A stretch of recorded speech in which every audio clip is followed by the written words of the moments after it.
I'm Sean, I'm Rhonda. and we're excited to be with you today. We want to talk about one of the phases that you may experience in your marriage, which is a realization that your marriage isn't perfect. We aren't perfect. So what do? This could be in the first few years, probably. It could be at the empty nest stage when we have a lot more time together. But we go through a phase where we realize we've got a few problems that I'm maybe not perfectly happy, but guess what? That's normal. And we need to be able to find, okay, so how do I think about this? How do I adjust to this idea that we aren't perfect? Some of the symptoms that could be taking place could be an increasing distance, an independence, and negativity. Maybe we can't work through certain issues, any issues or problems. Maybe we're having trouble just generally in our relationship talking about anything. You know, during this time, a person could find themselves withdrawing, they're pulling away from their spouse, or they could find themselves escalating. They're really getting ramped up and they have outbursts. There can be power struggles, disappointment, distress, difficulty with decision making and getting on the same page. Sometimes we find that couples can think that everything's going to be better if they had a different face they were looking at, but many times the problem is internally, and they could be married to a different face and they still have the same problem. A person could choose, when they're experiencing these difficulties, to go into a roommate mode. This is where we use the phrase, they're like ships that pass in the night. Right, there's no real connectivity. They may still be trying to control each other in one way or another. They're kind of hanging in there. They're not divorcing. They're not thinking about divorcing maybe, but they're kind of doing their own thing. Sometimes a couple in this situation may say they don't want to divorce because of the children, and so they choose to live in sort of that isolated realm. A couple could learn to be content. Things may not be perfect, but they learn how to show unconditional love and acceptance toward their imperfect spouse. And this is a huge, better choice, is where we're honoring covenant. And we're not honoring covenant by saying, I won't divorce. We're honoring covenant by giving ourselves to an imperfect spouse. Paul said, I've learned to be content in whatever state I'm in.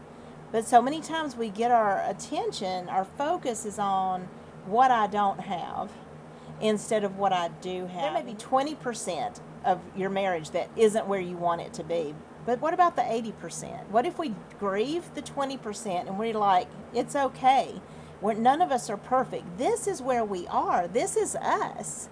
We want to grow, but I can be good right here, right now. We can definitely lose focus of what we have by becoming so hyper-focused on what we don't have that we want to see changed. And many times when we start showing unconditional love and acceptance toward our spouse, that is actually the beginning point of seeing all the changes take place that we want to see. Because when we release another person for God to direct them instead of us directing them, and we just work on, I'm just going to answer to God to be the best spouse I can be, because that matters to God.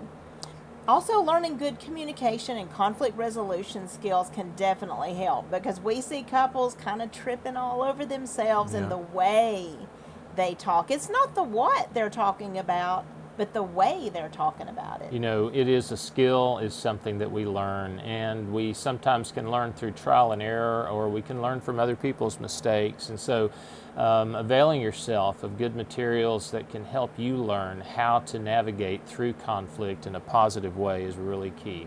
Another thing is understanding your negative cycle, how you get into your spin, what's happening in your spin. You're both contributing to this dance.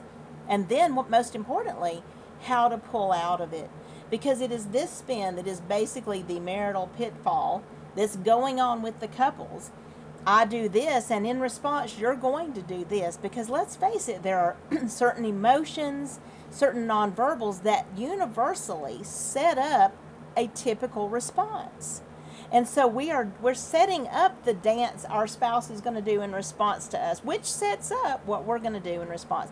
We can pull out of that, because once we get there, we're probably not going to resolve anything, but we will cause damage. So how can we exit and basically say, hey, I need a timeout so I can de-escalate?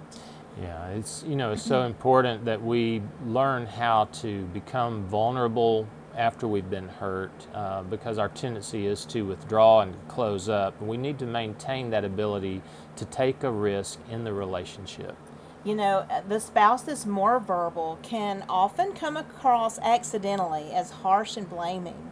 And we're the ones that need to soften our presentation and understand how my spouse hears so that I can present to you in a way that doesn't sound blaming or accusing or belittling. Often in the relationship, one of us is more of the withdrawer.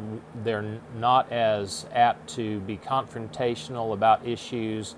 And so that spouse learning how to be assertive and to make the other one aware of what's going on from their perspective is very important.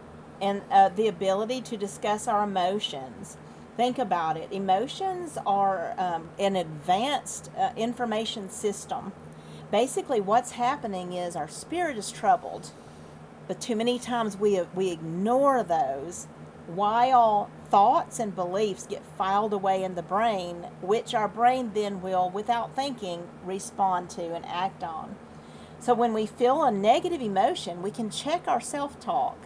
What am I thinking behind this emotion? Because the thought is supporting the emotion. But then behind that self-talk is some sort of core belief that may be a lie. It may be a thing that in the past the enemy slipped in a belief, nobody really cares what I think. I just feel invisible when this or that happens. Nobody's interested in me, or everybody's out to get me. And so we want to be able to understand our own roots, our core beliefs behind these negative feelings we're having. We need to make sure that we're validating our spouse's perspective and that we're showing interest and curiosity about what's going on with them. We want to be able to go into each other's inner world. And this is going to lead to a stability, a stabilizing in the relationship. Friendship level is foundational, so having fun together and having some common interest is key. And we want to make sure that we're having a commitment to the covenant that we have. When we're in this phase, we need to be able to be transformed in our mind to align with Christ and to real love. We can invest in each other's dreams and goals and have a united vision, direction, and ministry. So all of our marriages from time to time can go through difficult seasons, and knowing how to get through that season, that troubled water, is going to be an important plan to have a map, as it were, to get to the other side.